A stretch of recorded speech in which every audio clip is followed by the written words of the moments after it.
हाय friends, मैं Meena Pandey. Welcome back to my channel serve with love.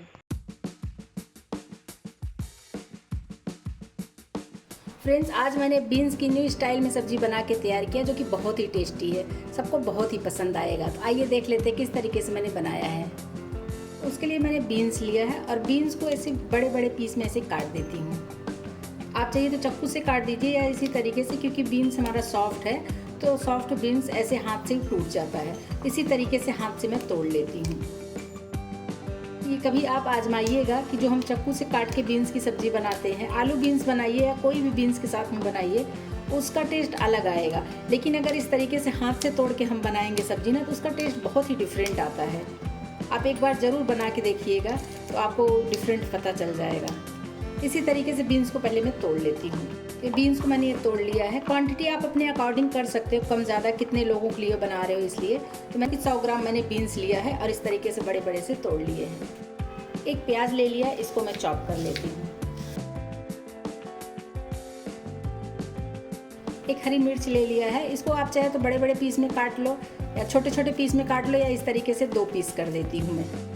इधर मैंने 1/4 कप चना दाल लेके इसको भिगा दिया है। ये अच्छे तरीके से ये फूला हुआ है। ये देखिए, ऐसे नाखून से तोड़ रही हूँ ना तो ये टूट जा रहा है। मतलब इसी तरीके का फूला हुआ होना चाहिए। चना का दाल जल्दी फूल जाता है, तो अगर आप 1 से 1.5 घंटे भी भिगा देंगे ना तो भी इसी तरीके का आपको मिल जाएगा। ये चना दाल ले लिया है मैंने। कढ़ाई में 1 टेबल स्पून सरसों का तेल डाल रही हूँ। आप कोई भी ऑयल यूज़ कर सकते हो, लेकिन फ्रेंड्स सरसों के तेल में सब्ज़ी बहुत ही टेस्टी बनती है।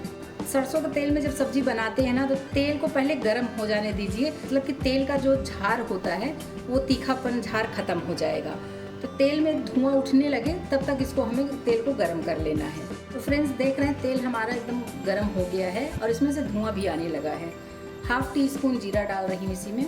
आपको लहसुन और अदरक अगर इसमें यूज़ करना है चॉप करके, इसी टाइम में आप लहसुन अदरक डाल सकते हो। इसको डाल देते हैं। करी लीव्स ले लिया है, इसको डाल देती हूँ काट के। प्याज को हल्का सा ट्रांसपेरेंट होने तक पका लेती हूँ। बहुत ज़्यादा गोल्डन नहीं करना है, बस हल्का सा ट्रांसपेरेंट हो जाए उतना ही पकाना है। 1/2 टीस्पून अदरक लहसुन का पेस्ट जो है वो डाल दे रही हूँ। इसको भी साथ में पका लेती हूँ। फ्रेंड्स, बीन्स की सब्ज़ी तो आप लोग बहुत खाए होंगे, लेकिन एक बार मेरे तरीके से बना के देखिएगा। ये आलू बीन्स की सब्ज़ी नहीं है फ्रेंड्स, ये सिर्फ बीन्स की सब्ज़ी है। लेकिन उसमें एक मेन इंग्रेडिएंट्स मैं डालूँगी, आप देखते रहिए वो क्या चीज़ मैं डाल रही हूँ। तो देखिए, पेस्ट डाल के भी मैंने पका लिया है, उसका कच्चापन निकल गया। बस यही इतना पकाना है। 1/2 टीस्पून हल्दी पाउडर डाल देती हूँ। अभी के लिए बाकी कोई मसाले नहीं डालूँगी, सिर्फ हल्दी पाउडर ही डालूँगी। तो हल्दी पाउडर भी चला लेती हूँ ताकि इसका कच्चापन निकल जाए। और इधर जो मैंने चना दाल भिगा लिया है ना, चना दाल इसमें डाल देते हैं। सब्जी के टेस्ट के अकॉर्डिंग नमक डाल देती हूँ। बाद में नमक मैं एडजस्ट कर दूँगी अगर कम होगा तो। नमक डाल के भी मिक्स कर देती हूँ, क्योंकि नमक डालने से दाल जल्दी पक जाएगी ना, इसलिए मैंने नमक का भी यूज़ किया है। स्पैचुला हटा देती हूँ, ऐसे कवर कर देती हूँ। गैस को बिल्कुल स्लो कर देती हूँ। स्लो गैस में इसको मैं 3 से 5 मिनट तक ऐसे पकने देती हूँ। आइए एक बार चेक कर लेती हूँ दाल को। ये दालें देखने में लग रहा है कि आधी पकी हो गई है, पूरी तो नहीं पकी है, मगर इस तरीके से अगर प्रेस करूँ तो ये हल्का हल्का सा पक चुका है। तो बस यही इतना पका हुआ चाहिए, क्योंकि बीन्स के साथ में भी तो हमें पकाना है ना। इधर जो मैंने बीन्स तोड़ के ले लिया है, बीन्स डाल देती हूँ। बीन्स डाल के अच्छे तरीके से मिक्स कर देते हैं। और देखिए, नीचे ये लग नहीं रहा था, मतलब कि इसमें जो तेल और चने दाल का पानी था हल्का सा ना, या चना दाल भीगा हुआ था, हल्का पानी छोड़ता, उसी की वजह से ये दाल हमारी पक गई। अभी भी हमें पानी डालने की ज़रूरत नहीं है। 2 से 3 मिनट ऐसे मैं कवर करके इसको पका लेती हूँ। ऐसे कवर कर देती हूँ, 2 से 3 मिनट ऐसे मैं पकने देती हूँ। एक बार चेक कर लेती हूँ। तो फ्रेंड्स, जो मैंने बीन्स डाला था, बीन्स भी अपना मॉइस्चर छोड़ता है इसमें, उसी की वजह से ये पक रहा है। मैंने पानी का बिल्कुल भी यूज़ नहीं किया है और इसमें पानी डालना भी नहीं है, क्योंकि ये सूखी सब्जी है तो इसमें पानी का क्या काम। लेकिन अगर आपका बीन्स आप 2 मिनट छोड़ने के बाद चेक कर लीजिए कि मॉइस्चर अगर आपका बीन्स नहीं छोड़ रहा है, तो इसमें 1 टेबल स्पून पानी आप डाल सकते हो। इसको हमें ओवर कुक भी नहीं करना है। बीन्स ऐसे ग्रीन ग्रीन ही दिखेगा, क्योंकि ओवर कुक कर देने से एकदम हलवा जैसा बन जाता है और फिर बीन्स खाने में मज़ा नहीं आता है, जूसी नहीं रहता। फिर वो लगता है जैसे हम कोई हलवा या फिर भरता खा रहे हैं, तो वैसा हमें नहीं करना है। तो अभी इसको फिर से कवर करके हमें पका लेना है। इसे कवर कर देती हूँ, 3 से 5 मिनट ऐसे स्लो गैस पे पकने देती हूँ। आइए एक बार फिर से चेक कर लेती हूँ सब्जी। चना दाल हमारा बहुत सुंदर सुंदर सा महक रहा है, मतलब खुशबू आ रही है। और चना दाल अगर मैं इस तरीके से प्रेस कर रही हूँ पक भी गया है, क्योंकि जैसा कि मैंने पहले भी बोला कि हमें ओवर कुक नहीं करना है। ये आलू बीन्स की सब्ज़ी नहीं है फ्रेंड्स कि हम इसको ओवर कुक करके हलवा जैसा बना देंगे। अगर आलू बीन्स की सब्ज़ी भी बना रहे हैं तो उसमें भी ओवर कुक नहीं करना चाहिए। ये जो बीन्स दिख रहा है ना, ये ग्रीन्स, जैसे कहते हैं कि हरी साग सब्जियां हमें खानी चाहिए, तो ये बीन्स भी हरे साग में ही गिनती होती है। इसको हमें ओवर कुक नहीं करना होता है। तो चना दाल और बीन्स दोनों ही पक चुका है। जो मैं इसमें सीक्रेट डालूंगी फ्रेंड्स, वो है ये कच्चा कोकोनट। जो पानी वाला नारियल आता है ना, ये वही नारियल है। तो मैंने 2 टेबल स्पून जितना इसको ग्रेट कर लिया है। इसको डाल देते हैं फ्रेंड्स। ये कोकोनट डालने से ये सब्ज़ी का टेस्ट बहुत ही अच्छा हो जाएगा, बहुत ही डिफरेंट हो जाएगा फ्रेंड्स। एक बार मेरे तरीके से ज़रूर बना के देखिएगा, खा के मज़ा ही आ जाएगा। ऐसी सब्ज़ी आपने खाई नहीं होगी।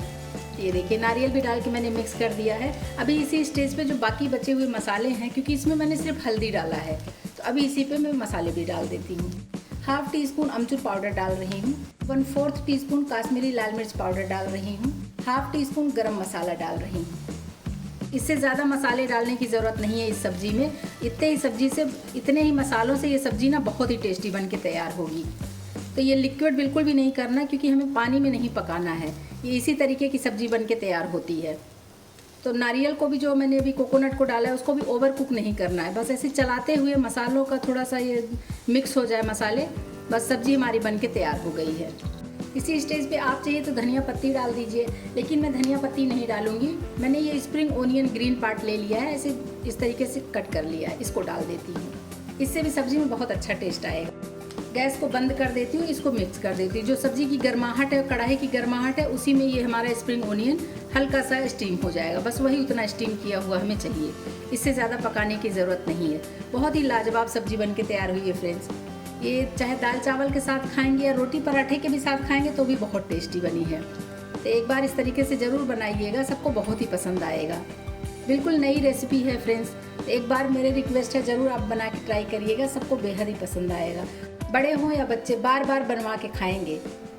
और देख रहे हैं फ्रेंड्स, बीन्स को मैंने ओवर कुक नहीं किया, इसलिए ग्रीन ग्रीन दिख रहा है। अगर ये हम पानी डाल के इसको ओवर कुक कर देते ना, तो इसका कलर डल हो जाता, मतलब कि लाइट कलर पड़ जाता। तो ये देखने में भी कितना सुंदर लग रहा है, ग्रीन ग्रीन कलर, और खाने में तो बहुत ही टेस्टी है। खुशबू भी बहुत अच्छी आ रही है फ्रेंड्स। एक बार ज़रूर इस तरीके से बना के ट्राई करिएगा, सबको बेहद ही पसंद आएगा।